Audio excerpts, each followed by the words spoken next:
Dear students, अब हमारा exercise number 7.2 में फर्स्ट क्वेश्चन है, find the tangent and normal equation at a point A part के अंदर at a point 1,2 to the circle x⁴ plus y⁴ equal to 5। तो इसका solution देखते हैं। As equation of tangent and normal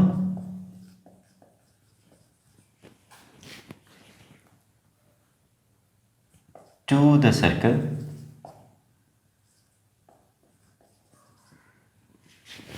x⁴ plus y⁴ equal to a⁴ at x1 y1 are x1 plus y1 is equal to a⁴ ये कौन सी equation है tangent की, and y1 minus y x1 equal to a⁴ ये equation है normal की। इसे आप 1 कह दें और इसे आप 2 कह दें। तो इन इक्वेशंस को कैलकुलेट करने के लिए हमें x1 और y1 और साथ a की वैल्यूज़ पता होनी चाहिए। तो नेक्स्ट आप देखें, here x1 is equal to 1, y1 is equal to 2 and a⁴ is equal to 5। Putting in 1 and 2 we get tangent के केस में क्या होगा, x into 1 plus y into 2 equal to 5, और नॉर्मल के केस में क्या होगा, x into 2 minus y into 1 equal to 5। This implies x plus 2y equal to 5। ये हमारी टेंजेंट की इक्वेशन आ गई, and 2x minus y equal to 5 ये हमारे पास नॉर्मल की इक्वेशन आ गई। तो इस तरह से हम इस तरह के सर्कल और पॉइंट के लिए equation of tangent and normal calculate करेंगे। डियर स्टूडेंट्स, अब क्वेश्चन नंबर 1 का बी पार्ट है, जिसमें पूछा गया है कि find equation of tangent and normal at point P minus 1, 3 to the circle x⁴ plus y⁴ plus 6x minus y minus 1 equal to 0। तो इस केस में हमें कि जो इक्वेशन ऑफ सर्कल गिवन है ये जनरल इक्वेशन ऑफ सर्कल की form में है, इसलिए हम पढ़ चुके हैं कि अगर हमारे पास इक्वेशन हो x⁴ plus y⁴ plus 2gx plus 2fy plus c equal to 0 और इस सर्कल पे लाई करने वाला पॉइंट हो x1 y1, तो उस केस में हमारे पास इक्वेशन ऑफ टेंजेंट क्या होगी, इस केस में वो इक्वेशन होगी x into x1 plus y into y1 plus g into x plus x1 plus f into y plus y1 plus c equal to 0। इसे हम इक्वेशन 1 कह देंगे। और इसी तरह हमारे पास इक्वेशन ऑफ नॉर्मल वो इस केस में क्या होगी, हम पढ़ चुके हैं कि वो होगी x into y1 plus f minus y into x1 plus g into y1 minus f into x1 that is equal to 0। ये हमारी इक्वेशन नंबर 2 है। तो अब हम यहाँ पे इनमें x1, y1, f और g की वैल्यूज़ पुट करके अपनी रिक्वायर्ड इक्वेशंस कैलकुलेट करेंगे। सबसे पहले हेयर, अब हमने पहले g और f को कैलकुलेट करना है, तो इस इक्वेशन से हम उन्हें कैलकुलेट कर सकते हैं। Hair 2g is equal to 6, क्योंकि 2g x का कोफिशिएंट है, 6 के इक्वल है, implies g is equal to 3। Similarly, 2f is equal to -1 क्योंकि ये y का कोफिशिएंट है.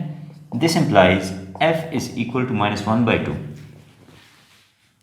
Next x1 is equal to -1, y1 is equal to 3. Putting values in 1, we get, इसमें वैल्यूज पुट करें, x into x1 plus y into y1 plus g की value क्या है 3 into x plus x1 plus f क्या है -1/2 into y plus y1. So y plus y1 is 3. Next c की value क्या है, c हमें यहाँ से मिल रहा है, इसके साथ कंपेयर करें तो c हमारे पास है c equal to -1. So -1 equal to 0. इसे अगर हम सिंप्लीफाई करें तो हमें रिक्वायर्ड इक्वेशन ऑफ टेंजेंट मिल जाएगी. और हम अगर यहाँ पे देखें तो ये है -x प्लस 3y प्लस 3x -3 -1/2y -3/2 -1 इक्वल टू 0. तो आप इसे अरेंज करके लिख लें तो ये हमारे पास एक लीनियर इक्वेशन है, मीन स्ट्रेट लाइन है. और ये कौन सी स्ट्रेट लाइन है, ये टेंजेंट लाइन है.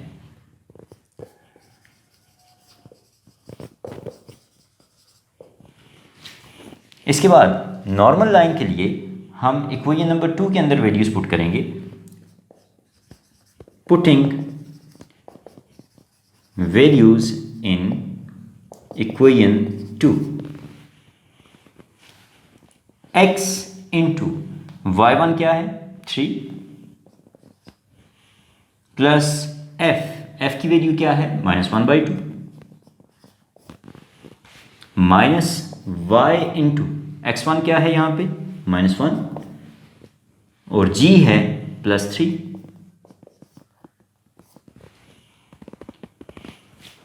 प्लस y1, g हमारे पास है 3 इंटू y1 भी 3 है माइनस f -1/2 है इंटू x1 जो कि -1 है, दैट इज इक्वल टू 0. यहाँ से अगर मैं इसे थोड़ा सा सिंप्लीफाई करूँ तो ये बन रहा है x इंटू, यहाँ से ये एलसीएम लेंगे 2 तो 6 - 1 5/2, यहाँ से -2y next plus 9 -1/2 equal to 0. तो अगर आप इसे थोड़ा सा रीअरेंज कर लें तो हमारे पास ये भी x और y में लीनियर इक्वेशन है. ये इक्वेशन इस सर्कल पे at this point required normal equation है. तो आई होप आपको यहाँ से क्लियर हो गया होगा कि किस तरह से इस तरह की सर्कल पे गिवन पॉइंट के लिए आप टेंजेंट और नॉर्मल की इक्वेशंस कैलकुलेट करते हैं. इसके बाद हमारा क्वेश्चन नंबर 4 है, उसका ए पार्ट है जिसमें कहा गया है for what value of n the line x plus y plus n equal to 0 touches the circle x⁻² plus y⁻² equal to 9. तो हमने यहाँ पे n पे कंडीशन कैलकुलेट करनी है जिसके लिए ये स्ट्रेट लाइन इस सर्कल पे टेंजेंट होगी. तो इसे सॉल्व करते हैं. इस क्वेश्चन को सॉल्व करने के लिए हम लास्ट लेक्चर के अंदर ये चीज़ डिस्कस कर चुके हैं कि अगर हमारे पास एक स्ट्रेट लाइन हो y equal to mx plus c और सर्कल हो x⁻² plus y⁻² equal to a⁻², तो उस केस में ये लाइन कब इस पे टेंजेंट होती है जब c इक्वल हो plus minus a into √1 plus m⁻². अब हम क्या करेंगे, हम यहाँ पे पहले स्ट्रेट लाइन को स्लोप इंटरसेप्ट फॉर्म के अंदर लिखेंगे। Here x plus y plus n is equal to 0 implies y is equal to minus x minus n। ठीक है, यहाँ पे आप इसे 1 कह दें, ये आपके पास इक्वेशन 2 है, इसे आप 3 कह दें, और ये आपके पास इक्वेशन नंबर 4 है। Comparing equation 1 and 3 we get m equal to -1, क्योंकि x का जो कोफिशिएंट है वो m के इक्वल है, तो यहाँ पे वो -1 है, सो m equal to -1, and c is equal to -n। Comparing equation 2 and equation 4 we get a power 2 is equal to 9. This implies a is equal to 3.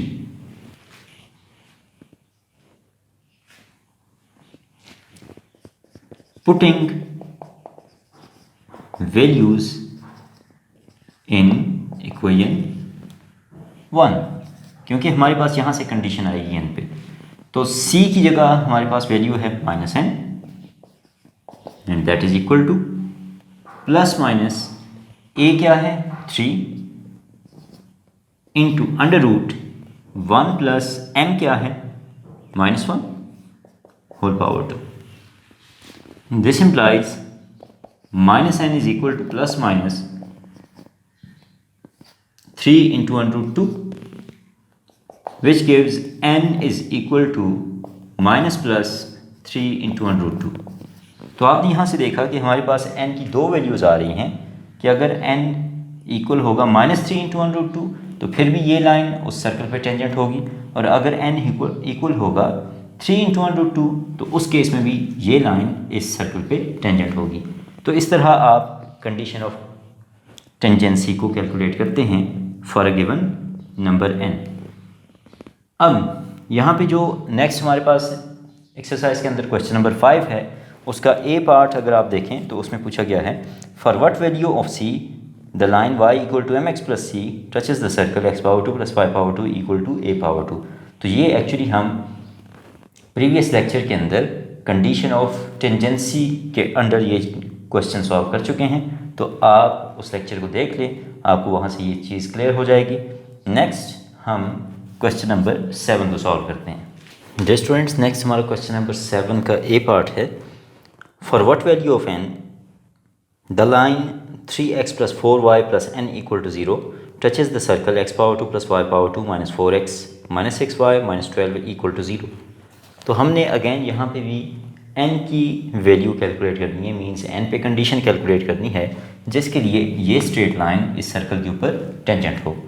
तो हमारे पास ये जनरल रिजल्ट है कि अगर एक लाइन है Lx plus my plus n equal to 0 means ये general equation of straight line है, तो वो हमारे पास जनरल इक्वेशन ऑफ सर्कल को टच करेगी अगर ये इक्वेशन 1 होल्ड करे। मीन्स ये सारे हमारे पास कांस्टेंट्स हैं c minus f power 2 into l power 2 plus 2f(g(l) into m plus c minus g power 2 into m power 2 minus 2n into g(l) plus fm plus n power 2 equal to 0। तो आप यहाँ से देखें तो हमारे पास बाकी सारी क्वांटिटीज़ इक्वेशन 1 की नॉन है एक्सेप्ट n, तो हम यहाँ पे बाकी सारी क्वांटिटीज़ को कैलकुलेट करके इक्वेशन 1 के अंदर पुट करेंगे। यहाँ पे l हमारे पास 3 है क्योंकि ये x का कोफिशिएंट है, आप इसे और इसे कंपेयर करें। m इक्वल टू 4 है क्योंकि y का कोफिशिएंट है। 2g इक्वल टू -4 है, so g equal to -2। 2f equal to -6 है तो f equal to -3। c equal to -12 है। अब हमारे पास ये सारी अननोन्स की वैल्यूज़ यहाँ पे मौजूद हैं कांस्टेंट्स की, हम इन्हें इक्वेशन 1 के अंदर पुट करें तो हमारी फाइनल इक्वेशन n की फॉर्म में आ जाती है n power 2 plus 36 n minus 301 equal to 0। आप यहाँ पे क्वाड्रेटिक फार्मूला भी यूज़ कर सकते हैं, मिड टर्म ब्रेकिंग के थ्रू भी यहाँ से रूट्स कैलकुलेट कर सकते हैं। तो यहाँ पे अगर मिड टर्म ब्रेकिंग करें तो -7n प्लस 43n, ये हमने 36 को ब्रेक किया तो हमारे पास दो फैक्टर्स बन गए n-7 into n plus 43 equal to 0। इधर n-7 is equal to 0 or n plus 43 equal to 0 means n is equal to 7 or n equal to -43. These are our two required values of n for which this straight line will be tangent to this circle. अब यहाँ पे आपको ये possibility भी पता होनी चाहिए कि ये इसका एक तरीका है कैलकुलेट करने का।